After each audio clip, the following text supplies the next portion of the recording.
High court bar نے یہ function کی جو کہ ملک کے جو حالات ہیں ان کے اوپر یہ سب سے بڑا یہ ڈیبیٹ رجیم چینج کی کہ اس کا رجیم چینج اور اس کا فالو آؤٹ. تو میں آپ کا شکریہ ادا کرتا ہوں. میں سب سے پہلے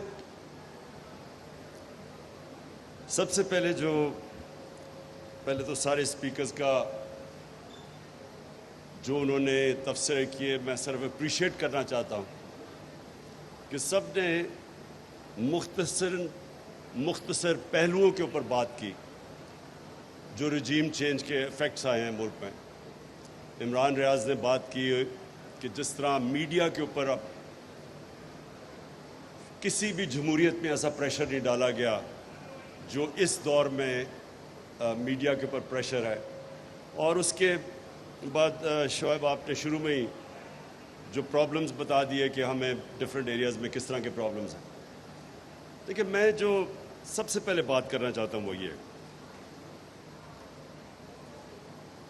کہ پاکستان کسی وجہ سے بنا تھا اور اگر آپ اس کی پیچھے چلے جائیں پاکستان کے بننے کے تو اس کی جو سب سے بڑی وجہ کیا تھی؟ آزادی چاہتے تھے لوگ. علامہ اقبال کی جو ساری کوشش تھی کہ غلامی سے لوگوں کو آزاد کرے، ذہنی غلامی سے. قائد اعظم کا یہ کہا جاتا تھا کہ غلام ہندوستان میں ایک آزاد ذہن تھا اور ان کی کوشش ساری جو سٹرگل تھی وہ یہ تھی کہ ہم اگر ہندوستان میں رہ گئے تو ہم آزاد نہیں ہوں گے. اور جو قائد اعظم کی خاص طور پہ ہمیں ان کی بریلینس کے اوپر سوچنا چاہیے کہ وہ تب یہ پریڈکٹ کر رہے تھے کہ ایک دن نریندر مودی کا ہندوستان بنے گا جدھر مسلمانوں کی کوئی حیثیت نہیں ہوگی. تو اس لیے پاکستان بنا تھا. تو یہ اس لیے نہیں بنا تھا کہ ہم ایک غلامی سے نکل کے دوسری غلامی میں آ جائیں. اور ہمیں یہ جو نعرہ تھا پاکستان کا مطلب کیا، لا الہ الا اللہ، یہ آزادی کا نعرہ ہے کہ جب آپ یہ دعویٰ کرتے ہیں کہ اللہ تیرے سوا کسی کے سامنے نہیں جھکیں گے تو یہ انسان کو آزاد کر دیتا ہے. لا الہ الا اللہ ہم اگر یہ دعویٰ کرتے ہیں اور اس میں مانتے ہیں، یہ ہمارا ایمان کا حصہ بن جاتا ہے، تو یہ ناممکن ہے کہ انسان کسی کی غلامی کرے اور قبول کرے. جو میری بڑی کوشش رہی، بلکہ میں نے رحمت اللہ عالمین اتھارٹی بھی بنائی، اور اس کی کوشش کیا تھی کہ ہمارے بچوں کو پتہ چلے کہ اگر یہ پاکستان ایک بڑی خواب کا نام تھا جس کے فاؤنڈنگ فادرز علامہ اقبال اور قائد اعظم تھے، تو کم از کم ہمیں پتہ تو چلے کہ یہ پاکستان کیوں بنا تھا. اور پھر جب ہم پاکستان کی جو آبجیکٹیو ریزولوشن جو فاؤنڈنگ فادرز نے بنائی تھی تو اسلامی فلاحی ریاست وہ بیس تھی مدینہ کی ریاست پہ. اور وہ کیوں نہیں ہمارے بچوں کو پتہ کہ وہ جو مدینہ کی ریاست تھی وہ ایک دنیا کی تاریخ کا بڑا انقلاب آیا تھا اور تاریخ کا حصہ ہے. ہمارے بچوں کو کیوں نہیں سمجھ کہ وہ جب اللہ ہمیں حکم دیتا ہے کہ نبی صلی اللہ علیہ وسلم کی سنت پہ چلو تو وہ جو مدینہ کی ریاست تھی ان کی سنت تھی اور وہ کی پرنسپلز پہ بنی تھی. اور جو اس کا سب سے بڑا پرنسپل تھا جو شمشاد صاحب آپ نے بتایا، وہ رول آف لا تھا. جب انہوں نے کہا کہ میری بیٹی بھی اگر جرم کرے گی تو اس کو سزا ملے گی، جب ہمارے نبی صلی اللہ علیہ وسلم نے کہا کہ تمہارے سے پہلے بڑی قومیں تباہ ہوئیں جو چھوٹے چور کو جیل میں ڈالتی تھی لیکن طاقتور آدمی کو NRO دے دیتی تھی، یعنی اس کو امیونٹی دے دیتی تھی. یہ اگر آج آپ سٹڈی کریں ڈیولپنگ ورلڈ تو ساری ڈیولپنگ ورلڈ کا یہ مسئلہ ہے. وہ طاقتور کو نہیں پکڑ سکتے، وہ صرف چھوٹے چوروں کو جیلوں میں ڈالتے ہیں. جو فیکٹ آئی پینل کی رپورٹ ہے جو یونائٹڈ نیشن سیکرٹری جنرل نے ایک فیکٹ فائنڈنگ پینل بنائی کہ کیوں ڈیولپنگ ورلڈ غریب ہوتی جا رہی ہے اور امیر ملک امیر ہوتے جا رہے ہیں، تو ایک جو مین چیز کیا آئی سامنے کہ ہر سال 1700 ارب ڈالر غریب ملکوں سے چوری ہو کے منی لانڈر ہو کے امیر ملکوں میں یا آف شور اکاؤنٹس میں چلا جاتا ہے. اور اسی پینل کے مطابق 7,000 ارب ڈالر پڑا ہوا ہے چوری کا غریب ملکوں کا آف شور اکاؤنٹس میں، ٹیکس ہیونز میں. تو جو یہ ٹرانسفر آف ویلتھ ہر سال ہوتی ہے، غریب غریب ہو جاتا ہے، امیر امیر ہو جاتا ہے، وہ کیوں ہوتی ہے؟ کیونکہ رول آف لا نہیں ہے. رول آف لا کا مطلب ہوتا ہے ساروں قانون میں ایک برابر. تو جب طاقتور کو آپ چھوٹ دیتے رہتے ہیں NRO 1 یا NRO 2، وہ ملک کا کوئی مستقبل نہیں ہے. ہمارے نبی نے کہہ دیا تھا کہ یہ تباہ ہو جائیں گی قومیں، اور وہ تباہی آپ ایک ایک ملک دیکھ لیں، وہ اگر وہ تباہ ہو رہا ہے تو اس کی بیسس پہ چلے جائیں. تو یہ جو ہمارے سامنے لیبنان، بیروت، سارے مڈل ایسٹ کا ایک وقت میں دبئی سمجھا جاتا تھا، ساری دنیا چھٹی بنانے بیروت جاتی تھی. آج وہ لیبنان 70% لوگ غربت کی لکیر کے نیچے چلے گئے. کیا وجہ ہے اس کی؟ سارے لوگ سڑکوں پہ، کرپشن ہے، طاقتور کی کرپشن، وہ نہیں پکڑ سکتے اس کو.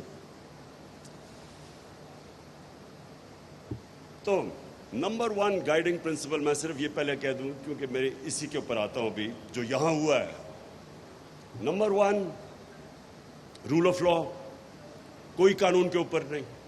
نمبر 2 انسانیت، فلاحی ریاست، وہ پہلی دنیا کی فلاحی ریاست بنی تھی. اور تیسری چیز جو تھی خودداری. کوئی جب آپ نے لا الہ الا اللہ کہا، آپ کسی کے سامنے نہیں جھکتے.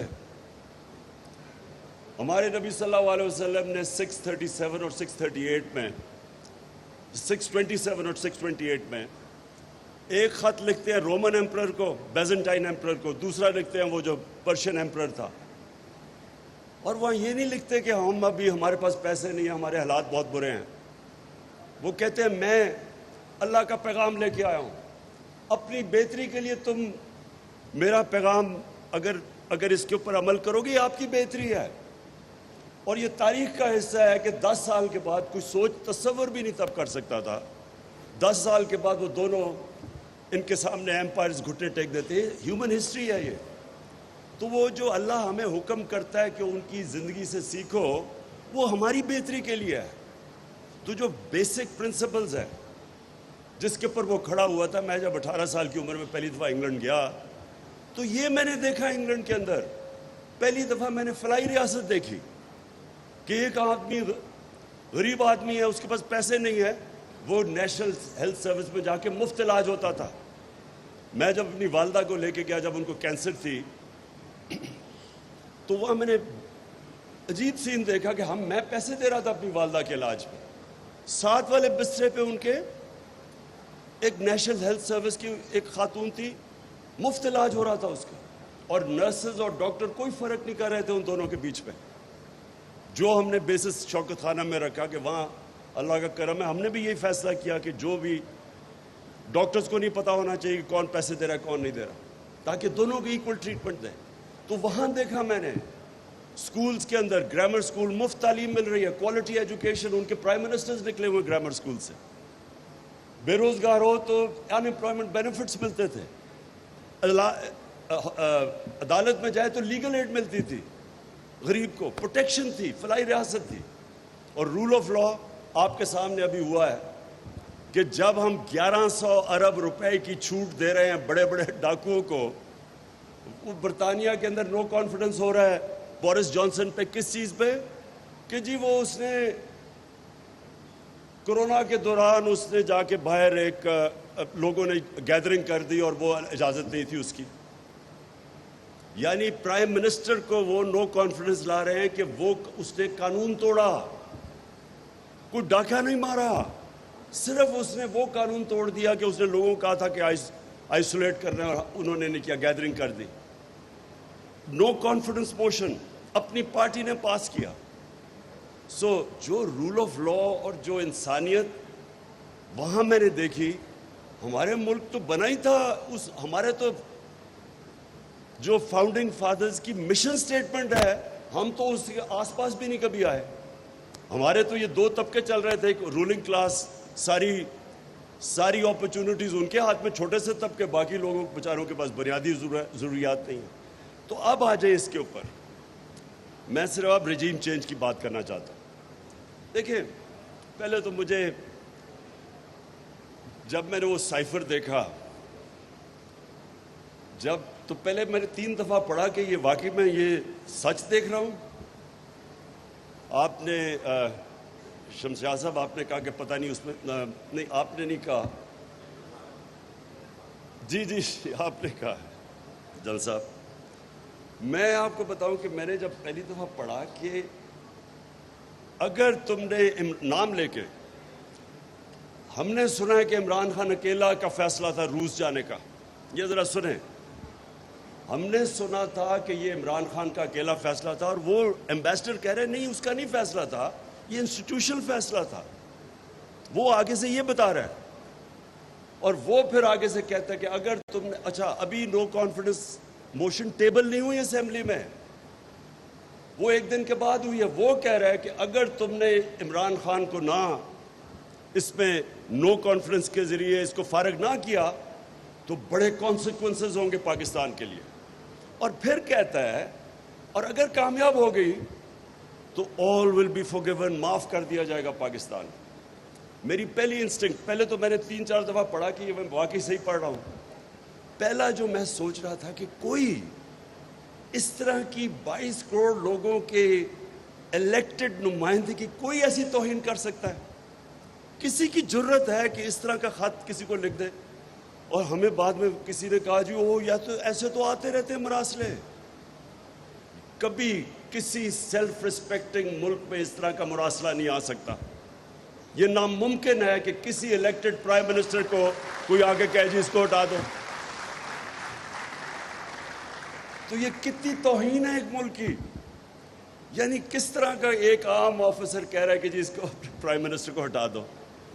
تو مجھے دوسری حیرت ہوئی کہ میں پرائم منسٹر ہوں, وہ ایمبیسڈر ہے, فورن آفس میرے نیچے ہے, وہ کس کو حکم دے رہا ہے کہ اس کو ہٹا دو پرائم منسٹر کو.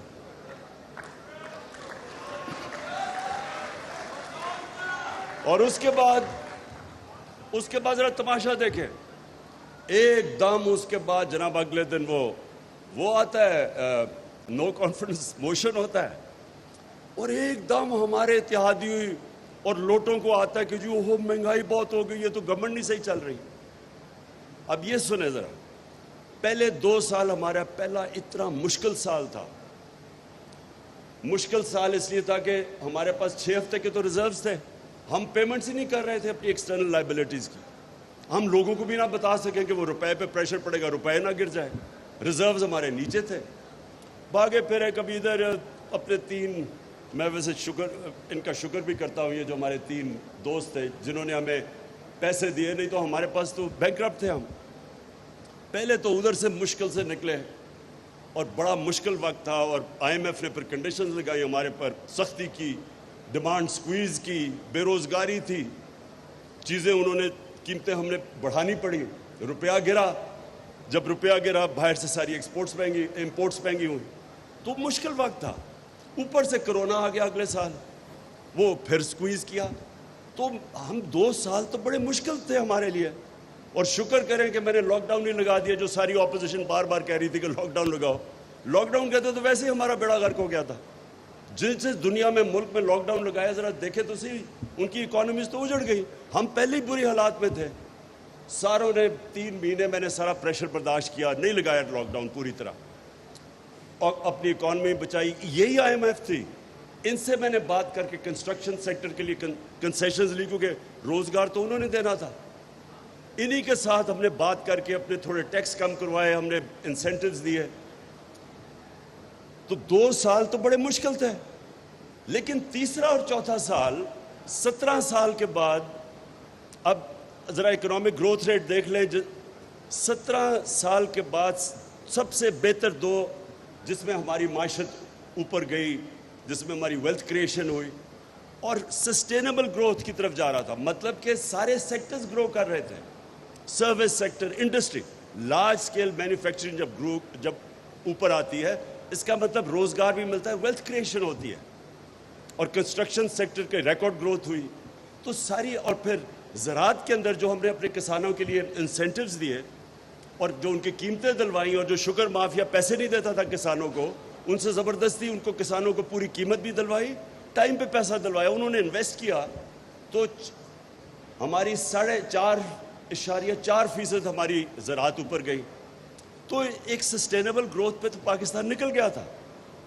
تو تب ان کو جب 6% گروتھ ریٹ ہو رہی ہے تو تب ان کو کدھر سے آ گیا کہ جی بڑی مہنگائی ہوگی اور جی حالات بہت برے ہیں. وہ شکر ہے کہ ابھی 2-3 نے بول ہی دیا اسمبلی میں, سچ نکل ہی گیا ان کے منہ سے کہ وہاں حالات تو اچھے تھے. تو اب ہمیں کدھر سے ٹیلی فون آ رہے تھے اور وہ تو سامنے آ گیا اب سب کے. تو جو لوگوں نے جا کے سب سے پہلے لوٹے ہوئے, ہمارے پاس سارا ریکارڈ ہے کہ کون کون امریکن ایمبیسی میں جا رہا تھا. جو لوٹے ہوئے وہ سارے امریکن ایمبیسی. اب امریکن ایمبیسی کا کیا کام ہے, یہ بھی سوال پوچھے. میں کیوں چاہتا ہوں کہ سپریم کورٹ, میں کیوں چاہتا ہوں کہ اس کے اوپر پوری ایک جوڈیشل انکوائری بنے. اگر یہ صحیح معنی میں انکوائری ہوگی, میں آپ کو یقین دلاتا ہوں کہ پاکستان کا اس میں اتنا فائدہ ہے, کیونکہ ہم جب انکوائری ہوگی آپ اپنی غلطیاں تو نہ دہرائیں. جب آپ اتنا بڑا ظلم ہوا کہ آپ نے سارا ایک ملک جا رہا تھا صحیح ڈائریکشن میں, اور میں نے بائی دا وے جا کے اپنے نیوٹرلز کو میں نے بتایا, شوکت ترین کو بھجوایا بتانے کے لیے کہ اس وقت بڑی ڈیلیکٹ ہماری ریکوری ہے. دنیا میں کموڈٹی سپر سائیکل آیا ہوا ہے. اس وقت اگر ہم نے اس کو ڈی سٹیبلائز کیا ملک کو, یہ سنبھال نہیں سکیں گے آپ اکانومی, کیونکہ اس وقت اگر روپیہ گرنا شروع ہو گیا, ہمارے پاس ریزروز ہی اتنے نہیں ہیں اور ہمیں مشکل پڑی ہوئی ہے کیونکہ قیمتیں اوپر, کموڈٹی پرائسز اوپر گئے ہوئے, تیل اوپر گیا ہوا تھا. اس سٹیج کے اوپر اس کے باوجود کہ ہم نے بتایا کہ یہاں نیوٹرل ہونا بڑی اچھی چیز ہے, ماشاءاللہ اچھا آپ نیوٹرل ہی رہیں, لیکن یہ اگر سازش کامیاب ہوگی تو کانسیکوینسز ہم نے بتا دیے کہ اس کا یہ کانسیکوینس ہوگا ملک کو, معیشت کے اوپر. اس کے بعد جب وہ چینج لے کے آئے اور یہ جو نیا سیٹ اپ آیا, میں آپ سے نہیں, میں پہلے دن سے کہہ رہا ہوں, جب سے میری پہلی تقریر تھی جب میں پرائم منسٹر بنا, میں نے تب کہا کہ یہ سارے اکٹھے ہوں گے, جمہوریت کے نام پہ ہوں گے. ابھی وہ ڈیموکریٹک موومنٹ کا نام نہیں آیا تھا, جمہوریت کے نام پہ سب اکٹھے ہوں گے, اور ایک ہی ان کا انٹرسٹ ہوگا کہ کسی طرح بلیک میل مجھے اتنا کرے کہ این آر او مل جائے. میں اب یہ جو موہت پیرزادہ نے بات کی کہ اس نے مجھے آ کے بتایا, پہلے وارن کیا, وہ تو مجھے ساری خبریں آ رہی تھی 1 سال سے کہ کیا ہو رہا ہے. خبریں تو مجھے 1 سال سے آ رہی تھی کہ پلان کیا بنا ہوا ہے. لیکن میں آپ کو آج بتا رہا ہوں کہ ایک چیز میرا ذہن نہیں مان رہا تھا, اور وہ یہ نہیں مان رہا تھا کہ کیا یہ شہباز شریف کو پرائم منسٹر بنا دیں گے. کیا آصف زرداری پھر سے اقتدار میں آ جائے گا. یعنی یہ میں اس لیے آپ کو کہہ رہا ہوں, دیکھیں جو بھی پاکستان کا سوچتا ہے, جس کے باہر اربوں ڈالر نہیں پڑے ہوئے, جس کا جینا مرنا اس ملک پہ ہے, تو وہ یہ سارے یہ سوال پوچھیں گے کہ وہ جو 30 سال سے 2 خاندان اس ملک کے اوپر مسلط ہے, میں نہیں کہہ رہا کہ انہوں نے یہ کتنے کرپٹ ہیں.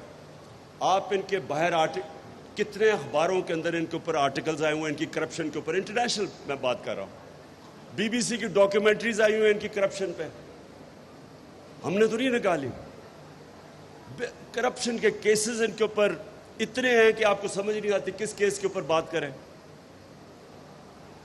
جو NRO-1 لیا انہوں نے, جو جنرل مشرف نے اتنا بڑا ظلم کیا اس ملک کے اوپر, میں نے سب سے زیادہ شور مچایا اس کے اوپر کہ وہ سرے محل جو آصف زرداری بار بار کہتا تھا کہ یہ ہمارا نہیں ہے, اور یہ انہوں نے کنٹیسٹ بھی کیس نہیں کیا جب پاکستانی گورنمنٹ نے انگلینڈ میں کیس کیا, وہ بیکیا اس کے پیسے پاکستان کو آنے تھے. $60 ملین پڑے ہوئے تھے سوئٹزرلینڈ میں, وہ پورا کیس میچور ہو گیا تھا, وہ پیسے پاکستان کو آنے تھے.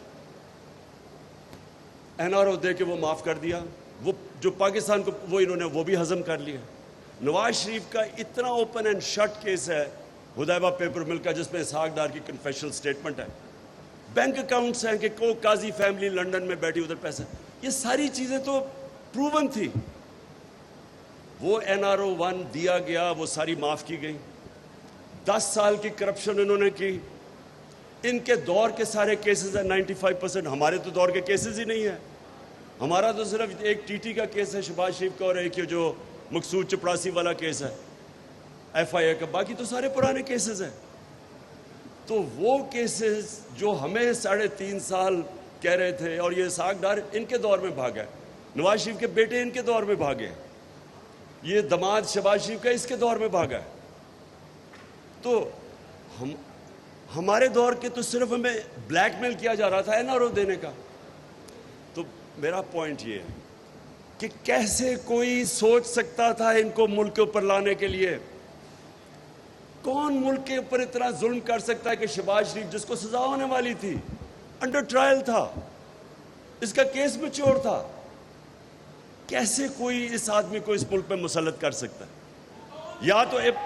یا تو یہ سمجھے، یا تو ہم یہ سمجھے کہ وہ شاید وہ یہ سمجھ رہے تھے کہ اتنا بڑا جینیس ہے یہ، کہ یہ اتنا بڑا صبح 7 بجے اٹھ کے آفس پہنچ جاتا ہے، یہ اتنا زبردست کام کرے گا کہ ملک کو اٹھا لے گا۔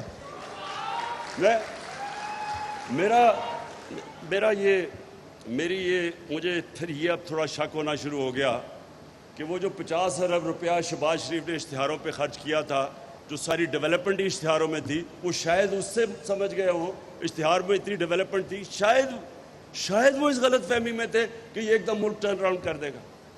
لیکن کوشچن اب یہ ہے،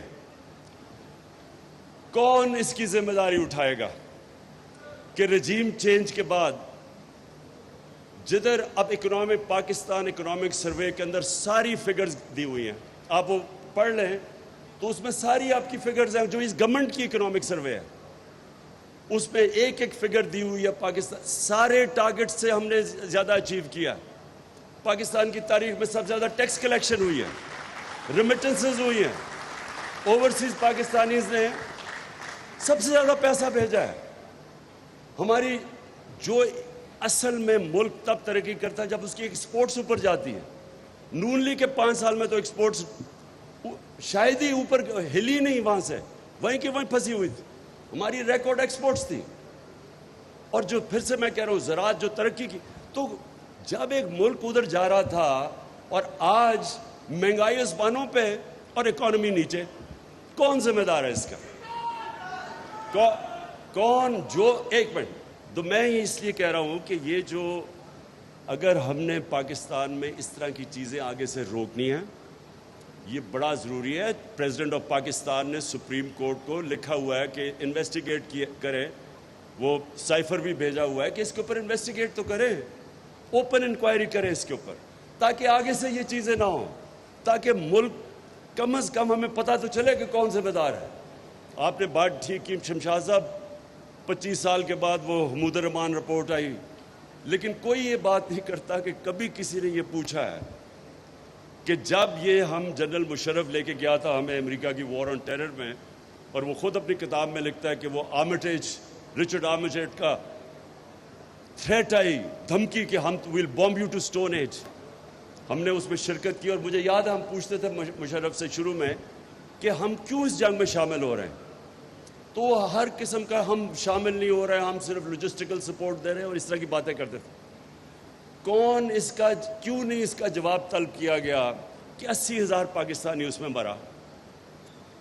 خود گورنمنٹ کہتی ہے کہ 150 ارب ڈالر سے زیادہ ہمیں نقصان ہوا، 35 لاکھ لوگ نقل مکانی ہوئی۔ آج بھی ہمارے فوجی شہادتیں دے رہے ہیں، وہی اسی کا فال آؤٹ، جو آج بھی وہ دہشت گردی ختم نہیں ہوئی، آج بھی ہمیں قربانیاں دے رہے ہیں۔ ہمیں کیوں ہم گئے تھے ان کی جنگ میں؟ کم از کم یہ تو ہو کہ کیا ہمارے پاس کوئی چوائس تھی؟ کیا ہم اور طرح جا سکتے تھے؟ لیکن وہ میں پھر سے اب آتا ہوں کہ جب ہم ملک میں یہ فیصلہ کر بیٹھے کہ ہمیں جو بھی وہاں سے حکم آئے گا ہمیں ماننا پڑے گا، جو مجھے پتہ ہے کہ یہ ہماری رولنگ ایلیٹ کا یہ ذہنوں میں پڑا ہوا ہے، وہ سمجھتے نہیں ہیں ویسٹرن مائنڈ کو۔ میں یہ سمجھتا ہوں کہ میرا ان سب سے بہت بہتر انڈرسٹینڈنگ ہے مغربی سوچ کی، ٹائم بھی میں نے گزارا اور سب کچھ، اور اندر سے ان کے لوگوں کو جانتا ہوں۔ میں یہ سمجھتا ہوں کہ یہاں ایک غلط فہمی ہے کہ جب ہم ان کے سامنے ان کی ہر بات مانتے رہیں گے وہ ہمارے ساتھ اور دوستی کر لیں گے۔ انٹرنیشنل ریلیشن میں کوئی دوستی نہیں ہوتی، انٹرسٹ ہوتے ہیں، آپ ان کے انٹرسٹ سرو کرتے ہیں، وہ دیکھتے یہ ہیں۔ اور یہ ٹامی فرینک کی ایک کتاب ہے اس میں وہ ایک پیراگراف ہے، اس میں لکھتا ہے کہ we knew Musharraf was vulnerable so we keep pushing him to do more. ایک لکھتا ہے ایک مائیکل شور جو اس سارے ایریا کا CIA چیف تھا، وہ بھی پڑھنے والا ہے، اس کا ایک آرٹیکل ہے ہفنگٹن پوسٹ میں 2008 کے قریب.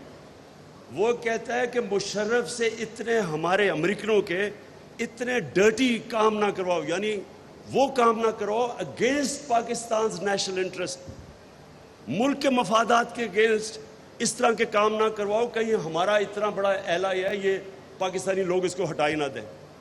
یعنی وہ کہہ رہا ہے کہ قبائلی علاقے میں اس نے سول وار کروا دی، وہ لکھتا ہے اس میں، اور اس نے اپنے لوگوں کو اپنے خلاف کر دیا ہماری خدمت کرتے ہوئے. تو ہم یہاں بار بار ثابت کر رہے تھے کہ جی یہ ہماری جنگ ہے اور یہ اور وہ، تو کبھی اس کے اوپر ہوا ہے ایک ملک کتنی بھاری اس کی قربانی دے، اس کے بعد ایک لفظ اپریسیشن کا نہ ہے امریکنوں سے جن کے لیے قربانی دی ہے. بلکہ اس کے علاوہ آپ دیکھیں ہر وقت کے two face double game Pakistan, یعنی برائی سنی ہماری. تو کیوں ہم نے کبھی اسیس کیا ہے کہ اتنا بڑا ملک کو نقصان پہنچا؟ اور اس کی بھی یہ وجہ تھی کہ جو لوگ اس میں ملوث تھے، جو لے کے گئے تھے، وہ چاہتے ہی نہیں انکوائری. اور آج بھی جو طاقتور ہے، وہ جو بینیفیشریز ہیں یہ جو رجیم چینج کے، وہ کوئی نہیں چاہتا کہ انکوائری ہو اس کے اوپر. لیکن انکوائری اس ملک کے مستقبل کے لیے ضروری ہے. اگر ہم یہ چپ کر کے ایکسیپٹ کر لیں گے کہ باہر سے، اب دیکھیں ان کا کیا انٹرسٹ ہے، ان کا تو سمپل انٹرسٹ ہے. ان کا انٹرسٹ یہ ہے کہ پاکستان میں پھر جی حضور کرنے والے لوگ آ جائیں، اور ان کو سوٹ کرتا ہے. آپ سارے امریکن رجیم چینج دیکھ لیں، کرپٹ لوگ ان کو سوٹ کرتے ہیں کیونکہ وہ پلائبل ہوتے ہیں. اپنے ملک میں کوئی ضمانت پہ ہو، آپ اس کو چپڑاسی بھی نہیں رکھوا سکتے ان کے ملک میں. کوئی نوکری ڈھونڈ کے دکھاتے ضمانت پہ آدمی، وہ اتنی اسٹرکٹ ان کی مورل سٹینڈرڈز ہیں. ہمارے ملک میں وہ اس لیے یہ پریفر کرتے ہیں کیونکہ ان کو پتہ ہے، ان کو سارا پتہ ہے کہ ان کے پیسے کدھر پڑے، اور ان کو پتہ ہے کہ یہ کنٹرولبل ہے. سو وہ تو چاہتے ہیں ایسے لوگ ہیں کہ بجائے فتح کرنے کے ہر چیز پاکستان ان کی مان لے. ہمارے انٹرسٹ میں کیا ہے؟ کیا ہمارے انٹرسٹ میں ہے کہ اس طرح کے چور اوپر بیٹھ جائیں؟ اگر آپ نے کسی ملک کو تباہ کرنا ہے، آپ کو یقین کوئی کسی دشمن کی ضرورت نہیں ہے، اس طرح کے چوروں کو اوپر بٹھا دیں. اور آپ کے سامنے ہے کون سی قیامت آ گئی ہے 2.25 مہینے میں کہ سارا پاکستان کی اکانومی نیچے چلی گئی ہے؟ کون سا اتنا بڑا؟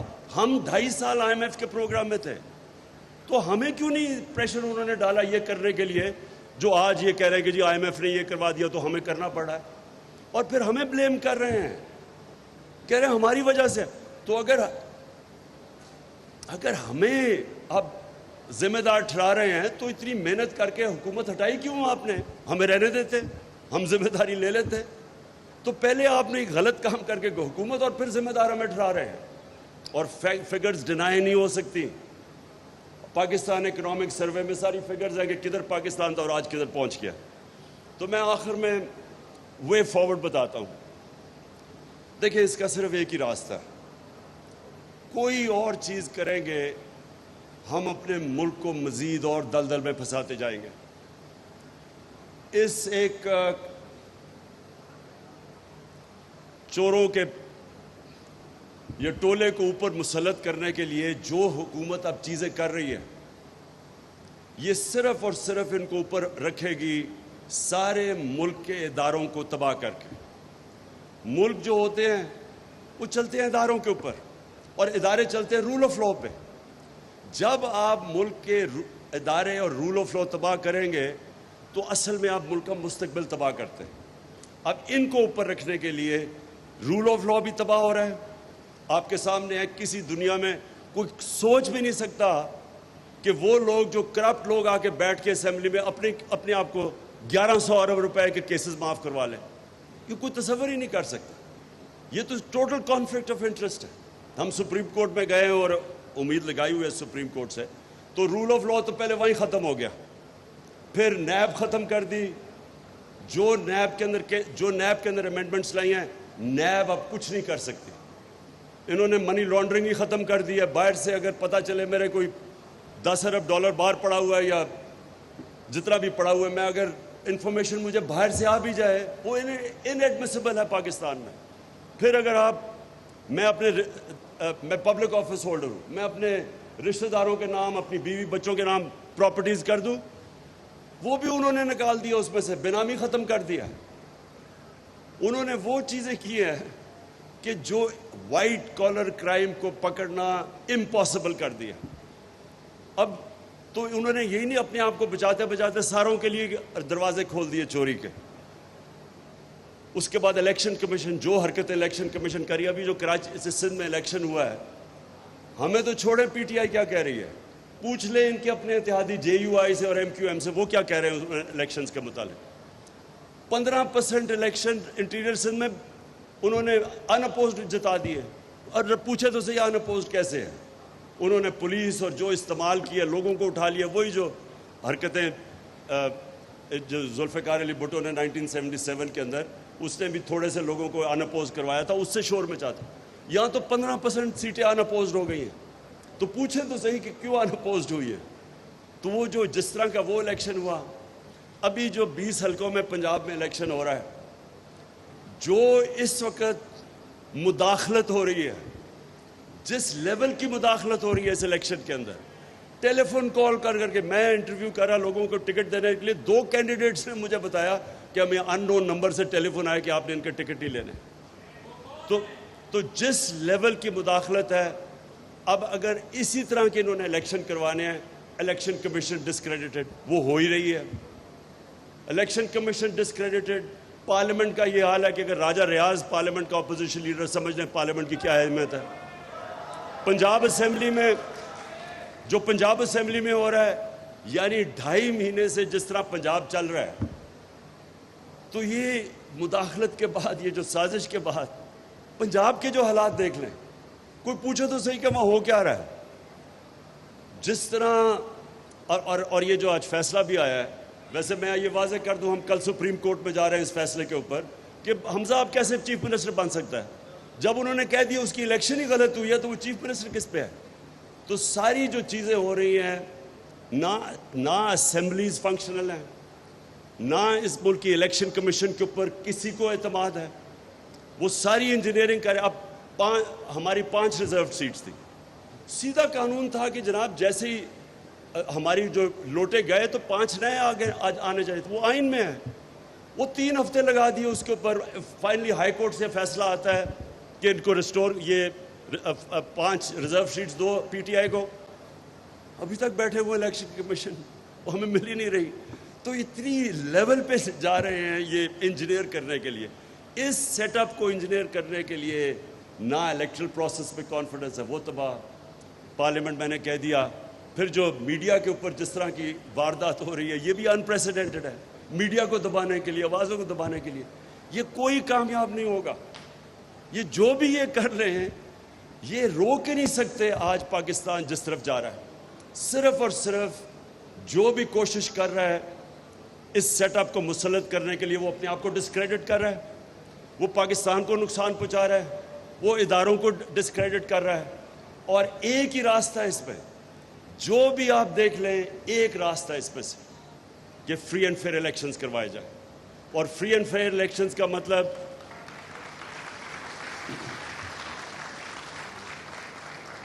کریڈیبل الیکشنز, جس الیکشنز کی کریڈیبلٹی ہو. وہ الیکشن نہ یہ جو بھی اس وقت پنجاب میں ہو رہا ہے, یہ جو سندھ میں الیکشن کروائے گئے ہیں, اس الیکشن سے مزید اور انتشار بڑھے گا.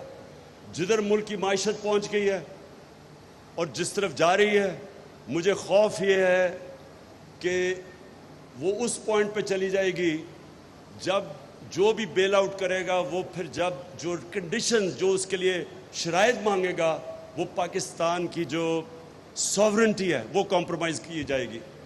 ان لوگوں کو تو فرق نہیں پڑتا, جن لوگوں کو پیسے سے پیار ہے, جو صرف اپنی کرپشن بچانے کے لیے آئے تھے اور اپنی مزید کرپشن کرنے کے, ان کو تو فرق ہی نہیں پڑتا کہ پاکستان جو ایک عظیم خواب کا نام تھا, میں ہمیشہ سمجھتا ہوں کہ وہ کسی وجہ سے بنا تھا.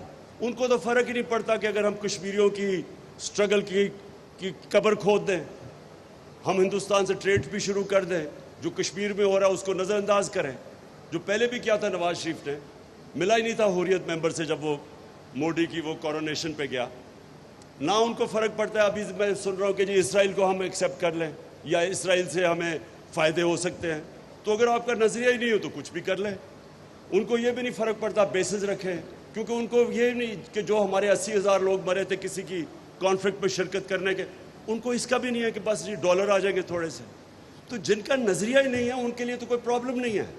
لیکن جو ہماری طرح کے لوگ سمجھتے ہیں کہ پاکستان ایک بڑے نظریے کا نام تھا اور اس کا نعرہ تھا، عظیم نعرہ تھا کہ اے اللہ تیرے سوا کوئی اور خدا نہیں ہے، تو وہ ان کے لیے تو یہ اگر اسی طرح ہی رہنا تھا تو بنا کیوں پاکستان پر؟ اگر آپ نے یہی کمپرومائز کرنی ہے تو وہ کہتے ہیں نا those who don't stand for anything fall for everything، کہ آپ کا جب کوئی نظریہ نہیں ہے تو کسی چیز بھی مان لو. اس لیے یہ بڑا اصل میں یہ دو نظریوں کا فرق ہے.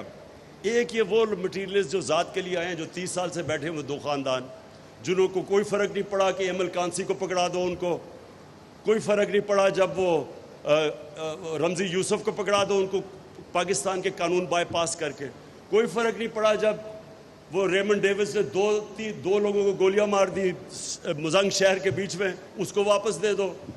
ان کو تو کوئی فرق ہی نہیں پڑتا. یہاں جب 400 ڈرون اٹیک ہوئے ان دونوں کے دور میں، کوئی شرم نہیں ان کو آئی کہ کبھی کوئی دنیا اجازت دیتی ہے جج جوری اور ایکسیکیوشنر کسی کو بننے کے لیے کہ آپ ہی فیصلہ کریں. 8,000 دور آدمی بیٹھ کے کمپیوٹر گیم سے لوگ مار رہے ہیں یہاں پاکستان میں، اور یہ دونوں لیڈر چپ کر کے بیٹھے ہوئے تھے. ان کو کیا فرق پڑتا ہے اس سے؟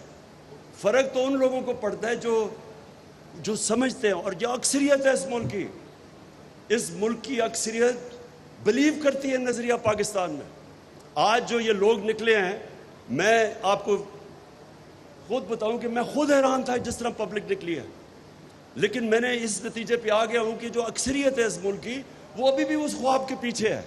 یہ اوپر ہے جو تھوڑی سی ایک ایلیٹ جو کرپٹ ایلیٹ ہو چکی ہے، جس کا صرف ذاتی مفادات کے لیے وہ سمجھتے ہیں پاکستان بنا تھا. یہ صرف ان کا ایشو ہے. باقی عوام ابھی بھی بلیو کرتی ہے اس نظریے پہ. اور لاسٹ چیز میں ایک آپ کے لیے ایاز آخر میں یہ ایک آپ نے بات کی ایکسٹینشن کی، میں اسی کے اوپر اپنی تقریر ختم کرتا ہوں. دیکھیں، میں نے بڑا زندگی میں ایک عام سا آدمی ہوں، بڑی غلطیاں کی ہیں زندگی میں، لیکن میں نے جو کرکٹ کے اندر میں باقیوں سے آگے اس لیے نکلا کہ میں ہمیشہ اپنی غلطیوں کی انالیسس خود کرتا تھا، اپنا سب سے بڑا کرٹک تھا، اور ہمیشہ کوشش کرتا تھا کہ جو میں غلطی کرتا ہوں اس کو کریکٹ کیا جائے. اور میں یہ دنیا میں کسی بھی انسان کی، معاشرے کی، ادارے کی پروگریس میں صرف ایک ہی طرح پروگریس کرتا ہے کہ اپنی انالیسس کرے، اپنی غلطیاں دور کرے اور پھر وہ آگے بڑھتا ہے. میں نے یہ 3.5 سال جو حکومت میں بیٹھا، اللہ نے موقع دیا، یہ تھے میرے سب سے مشکل 3.5 سال زندگی کے، لیکن انہوں میں نے بڑی چیزیں سیکھی. اور میں یہ سمجھتا ہوں کہ جب اتنے بڑے چیلنجز تھے، کیونکہ چیلنج بہت بڑا تھا، کیوں ایک کرائسس تو تھا نہیں.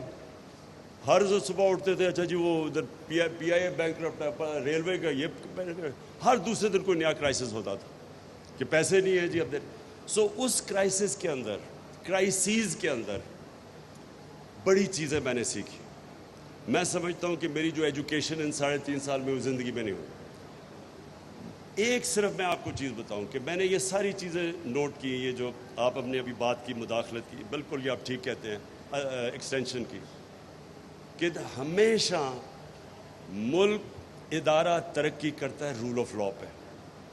آج شوکت خانم ایک انٹرنیشنل لیول کے 2 ہاسپٹلز ہیں، وہ صرف رول آف لا پہ ترقی کرتے ہیں، میریٹوکریسی پہ کرتے ہیں. آج چائنا کی جو سب سے بڑی وجہ ہے تیزی سے اوپر آنے کی، ان کی بڑا زبردست الیکٹرل پالیٹکس، الیکٹرل ڈیموکریسی نہیں ہے، لیکن میریٹوکریسی کا زبردست سسٹم ہے. میریٹوکریسی اور رول آف لا ساتھ ساتھ جاتے ہیں. لیکن ہمارا مسئلہ یہ تھا کہ اتنے زیادہ پرابلمز تھے کہ میں صبح اٹھ کے ہمیشہ سوچتا تھا کہ آج میں نے کتنے پرابلمز کو ڈیل کرنا ہے، کہ میں نے پھر پرائرٹائز کرتا تھا کہ آج میں صرف یہ پرابلمز کو ڈیل کروں گا، کیونکہ آپ ساروں کو تو کر ہی نہیں سکتے تھے. ملک کے اندر ایک انسٹیٹیوشنل بریک ڈاؤن ہے، اور وہ آیا 30 سالوں سے دیر سے آ رہا تھا. جب آپ مارشل لا لگاتے ہیں تو سب سے پہلے ادارے ختم ہو جاتے ہیں, رول آف لا ختم ہوتا ہے. اور جو ہمارے ڈیموکریٹس تھے انہوں نے کبھی بھی ان کا رول آف لا ایشو ہی نہیں تھا. Relaxation of all the rules تو نواز شریف نے شروع کیا تھا. Relaxation of all the rules means rule of law کو توڑنا. سو جو ملک کے مسئلے تھے جو میں نے اسٹڈی کرتا گیا over the period of time, میں آپ کو یہ کہہ دوں کہ یہ آپ بات بالکل ٹھیک کہہ رہے ہیں, لیکن اس جو کانٹیکس میں آپریٹ کر رہا تھا مجھے بڑا کیئرفلی دیکھنا پڑتا تھا کہ یہ مسئلے ہیں اور میں سارے نہیں ڈیل کر سکتا ایک وقت.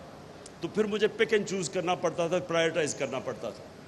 اور ہم واپس دیکھتا ہوں بہت چیز بہتر کر سکتے تھے, بڑی چیزیں اور بہتر کر سکتے تھے, لیکن اس ساروں کے باوجود جو کرائسس تھے, میں یہ سمجھتا ہوں کہ بینکرپٹ اکانومی, کووڈ-19 جو ایک دنیا میں 100 سال میں ایک دفعہ کرائسس آتا ہے, اس کے اندر سے ہم جو سٹیئر کیا, اور پھر یہ سپر سائیکل کموڈٹی کا اور یوکرین کی وجہ سے. اگر آج میں پیچھے دیکھوں تو جب میں شروع کیا تھا 3.5 سال پہلے, اور میں اینڈ میں دیکھوں کہ جو آج اکنامک سروے میں پاکستان کی آل راؤنڈ گروتھ تھی, آئی ایم ایف نے بھی کہا سسٹینیبل گروتھ تھی, اگر یہ ہو سکتی تو میں سمجھتا ہوں کہ یہ اس کانٹیکس میں ہمارا بڑا کامیاب, بیئرنگ ان مائنڈ جتنے کرائسس تھے, 17 سال میں سب سے زیادہ بہتر اکنامک گروتھ پچھلے 2 سال میں ہوئی تھی. میں سمجھتا ہوں کہ یہ ہماری بہت بڑی کامیابی تھی. Thank you G.